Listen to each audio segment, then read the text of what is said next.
로마서는 이 성경 가운데 가장 귀중한 복음서다. 좋아요와 알림은 사랑합니다.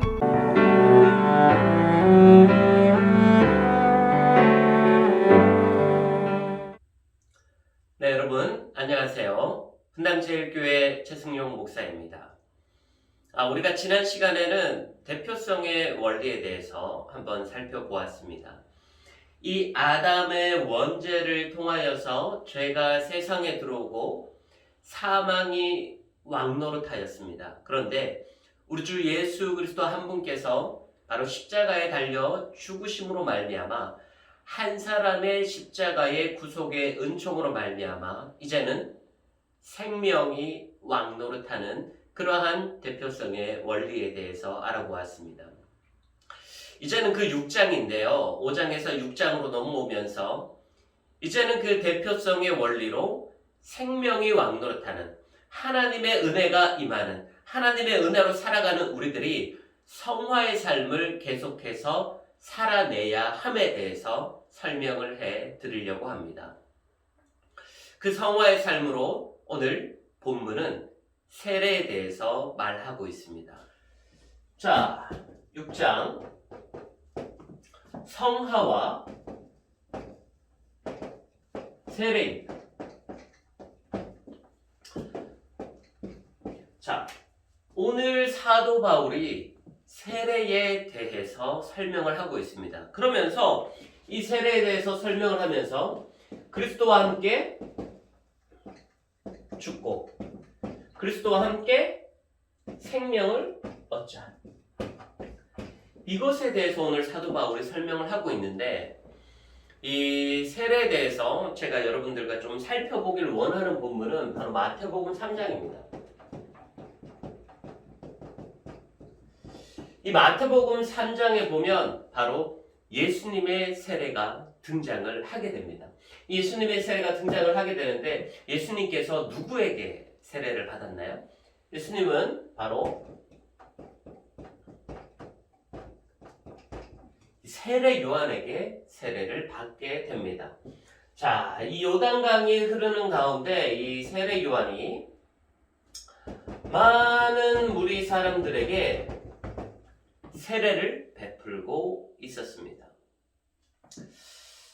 자, 그런데 예수님께서 이 세례 요한에게 나옵니다. 예수님께서 세례 요한 가운데 나오시는데 저는 이 장면이 너무나도 참 아름답게 느껴집니다. 무엇이냐면 이때는 이 세례 요한과 이 예수님 사이에 약간 많은 군중들 사이에서 과연 세례 요한일까? 과연 예수님일까? 그렇게 둘을 비교해 가면서 세례 요한의 제자가 될까? 예수님의 제자가 될까? 그렇게 많이 고민을 했던 시기입니다. 그런데 예수님께서 세례 요한에게 나오십니다. 그러면서 세례 요한이 예수님께 말하죠. 왜 당신이 저에게 옵니까? 저는 당신의 신발끈을 풀기도 부족한 사람입니다. 그럴 때 예수님께서 아닙니다. 저에게 세례를 베푸십시오. 이 모든 것을 통하여서 하나님의 의를 이루어가는 것이 마땅합니다. 그랬을 때 세례 요한이 알겠습니다. 제가 예수님께 세례를 베풀겠습니다. 라고 합니다.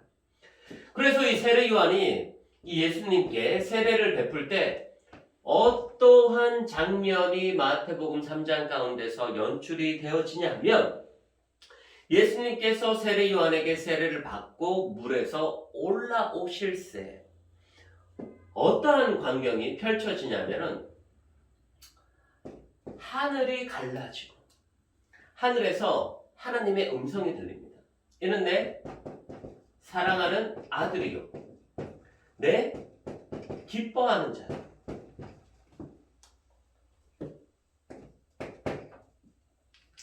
그리고 어떠한 모습이 또 보여지냐면은 성령이 비둘기같이 예수님 머리 위로 임하는 장면이 등장을 하게 됩니다. 예수님께서 세례를 받고 올라오실세 하늘 문이 열리고 하나님께서 이는 내 사랑하는 아들이요 내 기뻐하는 자다. 성령이 비둘기같이 임하는 모습. 여러분, 이 장면에서 우리는 무엇을 떠올리냐 하면은 바로 삼위일체 하나님의 형상을 떠올리게 됩니다. 여러분들이 삼위일체 하나님에 대해서 많이 들어봤을 거예요. 그리고 설명도 많이 들어봤을 거예요. 그런데 성경 가운데는 삼위일체 하나님에 대한 설명이 나오지 않습니다. 하나님은 삼위이시다 이런 말이 전혀 등장을 하지 않아요.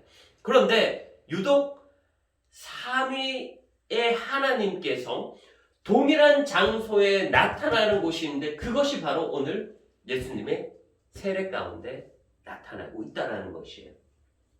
성부 하나님이 나타나시죠. 예수님께서 세례 받으시죠. 그리고 성령 하나님께서 나타나고 계신다. 그러니까 성경 가운데 삼위일체 하나님에 대한 설명은 없는데 그 삼위 하나님이 동시에 등장하는 장면은 이 예수님께서 세례 받으시는 이 장면밖에 없다라는 것이에요. 그래서 이 예수님의 세례는 너무나도 중요합니다. 우리가 세례를 받을 때도 너무나도 중요해요. 근데 제가 여러분들께 한번 질문을 드려보겠습니다. 여러분들 세례를 언제 받으셨나요? 여러분들 세례 받을 때 어떤 기분이셨나요? 다들 이렇게 떠밀려서 받았죠. 너 중3이지? 받아야 돼? 혹은 너 고1이지? 받아야 돼? 이제 막 교회 나와서 한 1년 동안 신앙생활을 했어요. 야, 이제 1년 다녔으니까 세례 받아야죠? 해가지고 그냥 떠밀려 가듯이 우리는 세례를 받았습니다. 한 가지 우리가 놓치고 있는 포인트가 뭐냐면 바로 세례의 중요성이에요.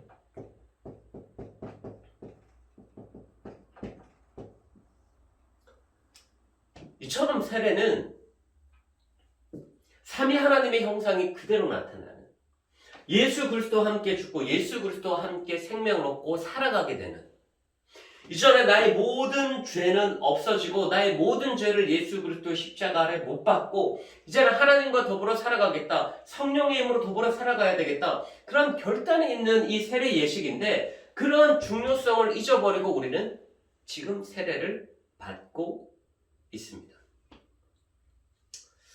너무나 안타깝죠. 저도 마찬가지예요. 저도 이제 한 세례 받을 때 기억나는 것은 중3 정도가 이제 되었습니다. 교회에서. 이제 중3들은 다 세례 받는 거야? 그러면서 이렇게 문제지를 나눠주죠. 일주일 뒤에 시험 칠 겁니다. 일주일 뒤에 시험을 쳐야 되는데 공부를 하는데 도저히 잘 모르겠어요. 시험 성적도 저 많이 엉망으로 맞은 것 같아요. 마지막에는 사도신경을 적으세요. 주기도문을 적으세요. 십계명을 적으세요. 많이 못 적은 것 같아요. 그런데 목사님께서 예수님 믿니? 라고 말씀을 하셨어요. 그래서 네 믿습니다. 그래 그거면 됐다 하면서 저에게 세례를 베풀어 주시는데 내일 좋은 옷을 입고 오세요. 깨끗한 옷을 입고 오세요. 그러면서 목사님께서 저에게 세례를 베풀어 주시는데 막 물이 막 뚝뚝뚝뚝뚝 떨어지고 세례의 감격? 어떤 성화? 내 하나님과 연합? 이런 개념들보다는 그냥 물이 축축하게 떨어지고 머리가 젖고 이런 것들에 대한 불쾌감? 왜 그럴까? 세례는 이렇게 중요하고 삼위 하나님의 형상이 그대로 등장하는데 나는 왜 그렇게 세례를 받았을까? 너무나도 후회가 되는 거예요. 내가 하나님을 잘 모르고 내가 예수님을 잘 모르고 내가 성령님을 잘 모를 때 세례를 받았구나. 내가 세례에 대해서 너무나도 많이 몰랐구나. 세례에 대해서 하나도 아는 게 없더라고요. 세례에 대해서 별로 설명도 안 해줘요. 세례 기원에 대해서 설명도 안 해줘요. 자, 우리 세례는, 자, 먼저는 세례 요한의 세례가 등장을 했습니다. 이 세례 요한의 세례는 어디에서 기원하고 있냐면은 미크바라고 하는 유대교 정결 예식. 여러분들 구약 성경을 읽을 때 그러한 단어, 그러한 본문 읽게 되죠. 부정하다. 문둥병, 나병 환자에 걸려서 부정하다. 여성의 생리가 있어서 부정하다. 여러 가지 그런 부정한 것에 대한 설명들이 성경에 나와 있어요. 그러면 그 부정한 사람들이 이스라엘 공동체 안으로 들어오기 위해서 항상 하는 것이 있는데 바로 정결의식이에요. 정결의식. 지난주에 제가 강의를 드렸죠. 밧세바도 이 정결의식을 거행했던 거예요.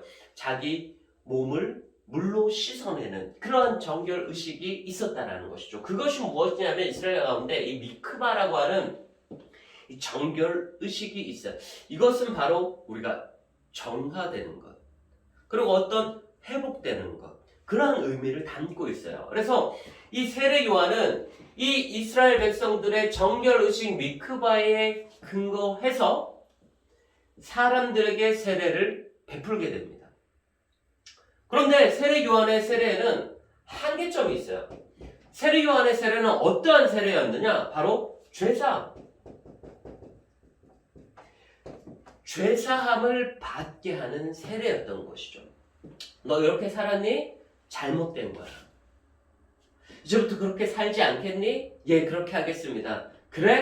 알겠어. 내가 이제 너에게 세례를 베풀어 줄게. 너의 모든 죄가 없어졌어 하면서 죄사함의 세례를 오늘 세례 요한은 베풀게 됩니다.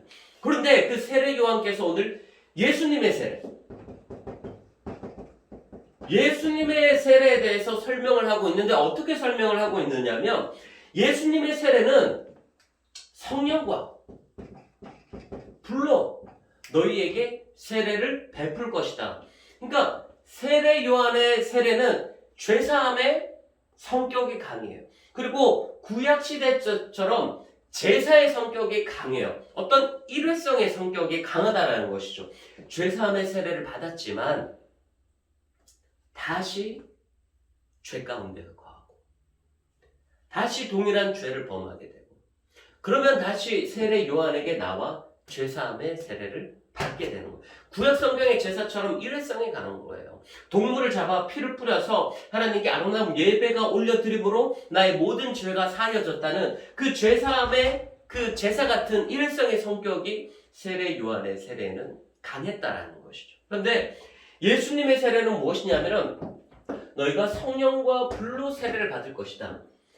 예수님도 많은 사람들에게 세례를 베풀었습니다. 그런데 세례 요한의 세례와는 다른 것이 무엇이냐면 바로 성령과 불로 세례를 베푸는 것이죠. 무엇이냐면 예수님께서 세례를 받으실 때 하늘 문이 열리고 사랑하는 아들이여 내 기뻐하는 자다. 그리고 성령이 비둘기같이 예수님 머리 가운데 임했어요. 그래서 예수님의 세례는 이제는 성령 세례인 거예요. 성령님이 임하게 되는 세례인 거예요. 그 성령님이 임하게 되는 세례가 무엇이냐면 바로 오늘 사도 바울이 설명하고 있는 예수 그리스도와 함께 죽고 예수 그리스도와 함께 생명을 얻는 이 세례인 거예요.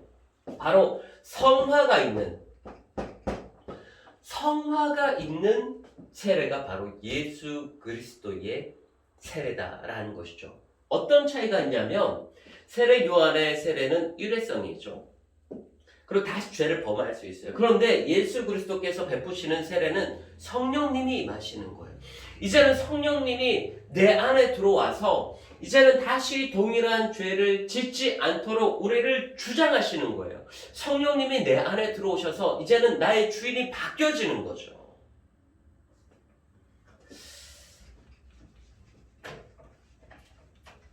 오늘 사도 바울의 그 세례 신학에 대해서 우리가 또 한번 살펴보길 원하는데요. 사도 바울의 세례 신학은 그래요. 고린도전서 10장 가운데 보면 사도 바울이 홍해를 건너는 이스라엘 백성들 가운데 세례를 받았다라고 표현을 하고 있습니다. 그리고 갈라디아서 3장 가운데는 예수 그리스도로 옷 입는다라는 표현을 하고 있어요. 그리고 에베소서 4장 가운데는 성령으로 하나 되는 것을 세례라고 표현하고 있어요. 그리고 사도 베드로는 베드로 3장 가운데 세례는 구원의 표라고 이야기를 하고 있어요. 그리고 오늘 로마서 6장 가운데 그리스도와 함께 죽는 것이라는 표현을 하고 있습니다. 이것이 신약 성경 가운데 등장하는 세례 신학이에요. 세례는 무엇이냐? 바로 예수 그리스도로 옷 입는 거예요. 세례는 무엇이냐? 성령이 하나 되게 하는 거예요. 연합인 거예요. 세례는 무엇이냐? 바로 우리가 구원의 표를 받는 거예요. 세례는 무엇이냐? 우리가 예수 그리스도와 함께 십자가에 죽는 거예요. 그러니까 이제는 성령 세례 받은 사람들의 특징은 무엇이냐 하면은 모든 이스라엘 백성들이 홍해를 건너면서 세례를 받았다라고 사도 바울은 표현을 하고 있어요. 연합, 공동체성 중요하죠. 교회의 중요성에 대해서 이야기를 하고 있어요. 그리스도로 옷 입는 것, 우리의 행실에 대해서 이야기를 하고 있어요. 이제는 우리가 더 이상 예전처럼 동일한 죄를 범하지 않아요. 왜? 우리의 주인이 바뀌었으니까.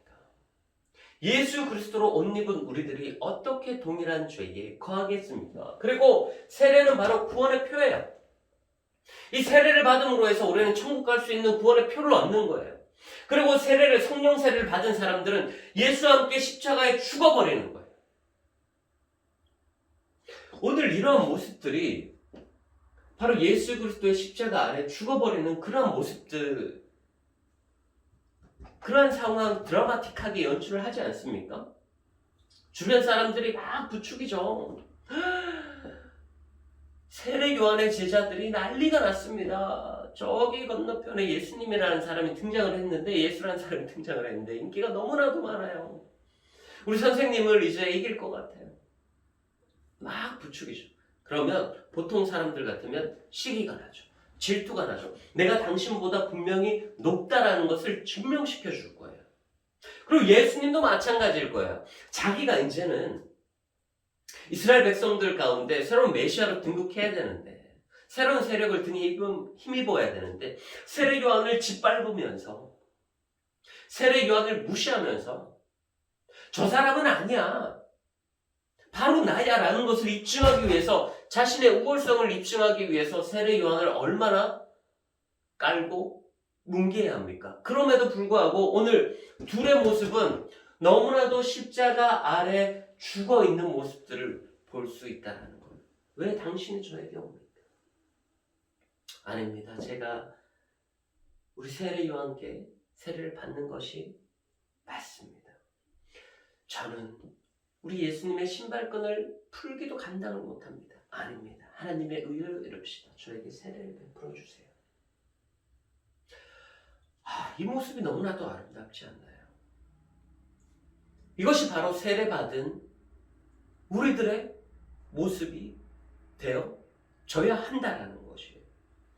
이제는 어떤 죄사함의 세례가 아니라 이제는 성령 세례 받은 우리들의 모습이 이제는 이러한 모습으로, 교회의 모습으로, 성도의 모습으로 보여져야 된다는 것이죠. 어디 다른 목사님들 험담하고 짓밟고 무시하고 이런 것들보다 우리가 같이 살아가는 성도들 험담하고 무시하고 시기하고 질투하는 그런 모습들보다는 서로 안아주고, 서로 이해하고, 서로 포용하고, 서로 보다듬어주는 그러한 성도의 삶이 바로 세례받은 자, 성도의 삶이 아닐까 생각을 합니다. 여러분들이 이러한 삶을 살아갔으면 좋겠어요. 그러한 삶을 살아갔을 때 하늘 문이 열리고 여러분들 가운데 선포하시는 거예요. 정말 내 사랑하는 아들이다. 정말 내 사랑하는 딸이다. 그리고 바로 여러분들의 머리 위에 비둘기같이 그 온유한 성령님이 임하시는 거예요. 그것이 바로 세례받은 자의 삶입니다. 여러분 삶 가운데 이러한 열매가 있나요? 여러분 삶 가운데 이러한 열매가 있나 한번 보십시오. 여러분들 삶 가운데 시기하고 질투하고 무시하고 짓밟는 모습이 있나요? 그건 세례받은 성도의 삶이 아니에요. 세례받은 성도의 삶은 하나님께로부터 인정을 받고 성령님의 인도를 받는, 그리고 예수 그리스도와 함께 십자가에서 다시 사는 그 부활신앙을 믿는 우리의 삶은 일으켜주는, 짓밟아서 무너뜨리는 것이 아니라 그 사람을 세워주고 그 사람을 일으켜주는 신앙이다라는 것이. 동일하게 짓밟으면 둘 다 무너집니다. 그런데 서로 치켜 세워주면, 서로 세워주면, 서로 일으켜주면 두 사람 다 위대해 보이는 거예요. 두 사람 다 사는 거예요. 그렇기 때문에 예수님도 세례 요한을 사람이 낳은 자 중에 가장 훌륭한 사람이다, 가장 위대한 사람이다 칭찬하고 있잖아요. 이러한 것이 바로 오늘날 우리 교회의 모습이 되어져야 할 줄로 믿습니다. 자, 그렇다면 예수님의 이 성령 세례를 받은 우리들이 오늘 로마서 6장 14절 가운데 죄가 우리를 주장하지 못한다. 이 성령 세례 받은 자들의 특징이 뭐냐면은 죄가 주장하지 못해요. 여기서 이 주장하다라는 것은 바로 큐리오스, 어떤 주인의 개념이거든요. 주인의 개념. 자, 이제는 성령 세례 받은 사람들은 주인이 바뀌어야 되는 거예요. 사탄이 내 주인이었어요. 우상이 내 주인이었어요. 돈이 내 주인이었어요. 명예가 나의 주인이었어요. 그러한 삶에서 이제는 예수 그리스도께서 나의 주인으로 바뀌어지는 그러한 삶을 우리가 이제는 살아가야 된다는 것이죠. 그랬을 때 예수 그리스도가 나의 주인이 되고 성령님이 나의 주인이 되고 하나님께서 나의 주인이 되었을 때 죄가 다시는 우리를 주장하지 못하는 그러한 인생, 그러한 성도의 삶을 우리가 살아가게 되어질 줄로 믿습니다. 사랑하는 여러분, 세례는 너무 중요합니다. 세례는 우리 인생 가운데 단 한 번밖에 받을 수 없습니다. 그래서 여러분들 주변 사람들이 세례를 받았을 때, 세례를 받으려고 할 때 이렇게 권면해 주시면 좋겠어요. 여러분들이 전도한 사람 세례 받을 때 이렇게 권면해 줬으면 좋겠어요. 아무것도 모른 채 세례를 받는 것이 아니라 그냥 주변 사람들 다 받으니까 같이 무릎 꿇고 그냥 세례 받는 것이 아니라 정말 예수 그리스도의 은혜가 감격하여서, 정말 나를 구원하여 주신 예수 그리스도의 은혜가 감격하여서 이제는 죄 가운데 있는 것이 아니라 이제는 예수 그리스도로 합한 삶을 살아가기 위해서 이제는 나의 주인이 우상이 아니라, 돈이 아니라, 명예와 물질이 아니라 이제는 나의 주인이 하나님입니다 라고 고백할 수 있는 그때 세례를 받을 때 우리들은 더욱더 은혜가 있는, 감격이 있는 세례를 받게 될 줄로 믿습니다. 여러분들도 이러한 세례받은 성도 삶을 잘 살아나가며 하나님께 영광 올려드리는 그러한 삶을 살아갈 수 있기를 주의 이름으로 간절히 축복합니다. 우리 그럼 다음 주에 또 뵙도록 하겠습니다. 감사합니다. 사랑합니다. 축복합니다. 다음 주에 뵙겠습니다.